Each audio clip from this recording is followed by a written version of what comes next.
بسم اللہ الرحمن الرحیم۔ دوستو، بخاری شریف کی حدیث نمبر 2311 ہے۔ اس کی روشنی میں اس نشست میں ہم ایک انوکھے قیدی کی بات کریں گے۔ حضرت ابو ہریرہ رضی اللہ تعالیٰ عنہ کو رمضان المبارک میں مال زکوٰۃ کا نگران بنایا گیا۔ وہ رات کو پہرا دے رہے تھے کہ ایک شخص اس وقت آیا اور اس نے آ کر وہاں سے غلہ اٹھانا شروع کر دیا، غلہ بھرنا شروع کر دیا۔ تو حضرت ابو ہریرہ رضی اللہ تعالیٰ نے اس کو پکڑ لیا اور کہا کہ میں تمہیں نبی کریم علیہ الصلوۃ والسلام کے پاس لے کر جاؤں گا۔ تو اس نے منت سماجی شروع کر دی کہ میرے چھوٹے چھوٹے بچے ہیں، میں غریب ہوں، نادار ہوں، تو مجھ پر رحم کرو۔ تو حضرت ابو ہریرہ کو رحم آ گیا، اس نے چھوڑ دیا۔ صبح جب حضرت ابو ہریرہ نبی کریم علیہ الصلوۃ والسلام کی محفل میں گئے تو آپ صلی اللہ علیہ وسلم نے پوچھا، ابو ہریرہ وہ تمہارے قیدی کا کیا بنا؟ تو حضرت ابو ہریرہ نے پورا قصہ سنا دیا کہ اس طرح کر کے مجھے رحم آیا اور میں نے چھوڑ دیا۔ تو آپ صلی اللہ علیہ وسلم نے فرمایا کہ وہ جھوٹا تھا، وہ کل پھر آئے گا۔ اگلی رات ابو ہریرہ پہرا دے رہے تھے اور انتظار میں تھے کیونکہ نبی کریم علیہ الصلوۃ والسلام نے فرمایا تھا کہ وہ پھر آئے گا۔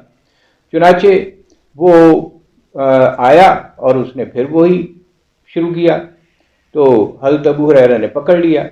اب پھر اس نے منت سمائی شروع کر دی، بہت رونا پیٹنا شروع کر دیا کہ نہیں میرا بہت بری حالت ہے، یہ ہے وہ ہے۔ حضرت ابو ہریرہ پھر رحم آ گیا، چھوڑ دیا۔ جب نبی کریم علیہ الصلوۃ والسلام کی محفل میں نیکسٹ ڈے گئے تو آپ نے پھر وہی پوچھا، ابو ہریرہ وہ تمہارے قیدی کا کیا ہوا؟ تو انہوں نے پھر وہی بات بتا دی۔ تو آپ صلی اللہ علیہ وسلم نے فرمایا کہ وہ جھوٹا ہے اور کل پھر آئے گا۔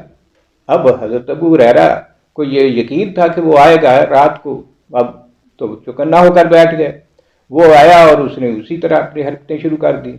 تو حضرت ابو ہریرہ نے اس کو پکڑ لیا اور کہا کہ اب تو میں کسی صورت میں تمہیں نہیں چھوڑوں گا، کیونکہ تم جھوٹے اور میں نبی کریم علیہ الصلوۃ والسلام کے سامنے تمہیں ضرور پیش کروں گا۔ اس نے کہا کہ ابو ہریرہ ایک بات میں آپ کو بتاتا ہوں، کچھ کلمات آپ کو بتاتا ہوں جس سے اللہ تبارک و تعالیٰ تجھے بہت فائدہ دے گا اگر مجھے چھوڑ دے تو۔ حضرت ابو ہریرہ نے کہا ہاں بتاؤ کیا بات، کیا کلمات ہے؟ اس نے کہا کہ اس طرح کرو کہ جب آپ سونے کے لیے بستر پر جائیں تو وہاں آپ آیت الکرسی پوری پڑھ لیا کریں۔ اس کا فائدہ یہ ہوگا کہ آپ کی نگرانی کے لیے ایک نگران فرشتہ آپ کی حفاظت کے لیے مقرر ہو جائے گا اور پوری رات شیطان آپ کے پاس نہیں آئے گا۔ چنانچہ حضرت ابو ہریرہ نے اتنی اچھی بات سن کر اس کو چھوڑ دیا۔ نیکسٹ ڈے جب نبی کریم علیہ الصلوۃ والسلام کے پاس حاضر ہوئے تو آپ نے پوچھا ابو ہریرہ تمہارے قیدی کا کیا ہوا؟ تو انہوں نے کہا ساری بات بتا دی کہ اس طرح کر کے انہوں نے مجھے یہ بتایا ہے کہ آیت الکرسی اگر سونے سے پہلے پڑھ لو گے تو ایک نگران فرشتہ آپ کی حفاظت کرے گا اور شیطان آپ کے پاس نہیں آئے گا۔ حضور اکرم صلی اللہ علیہ وسلم نے فرمایا وہ جھوٹا تھا لیکن بات وہ سچی بتا گیا تمہیں، یہ بات سچی ہے۔ تو اس کے بعد آپ صلی اللہ علیہ وسلم نے فرمایا ابو ہریرہ پتہ ہے وہ کون شخص تھا؟ ابو ہریرہ کہنے لگے اللہ اور اللہ کا رسول بہتر جانتا ہے۔ تو آپ صلی اللہ علیہ وسلم نے فرمایا کہ وہ شیطان ہی تھا۔ تو دوستو، شیطان بھی بعض اوقات اچھی بات بتا جاتا ہے، اور آیت الکرسی تو ایک ایسی مجرب چیز ہے کہ جس کا بہت زیادہ بتایا گیا ہے کہ اس کے حوالے سے نبی کریم علیہ الصلوۃ والسلام کی ایک حدیث ہے جسے امام نسائی نے بھی بیان کیا۔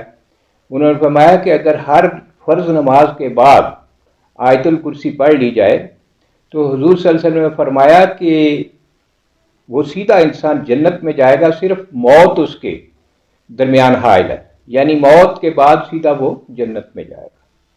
تو دوستو، اللہ مجھے اور آپ کو عمل کی توفیق عطا فرمائے، آمین۔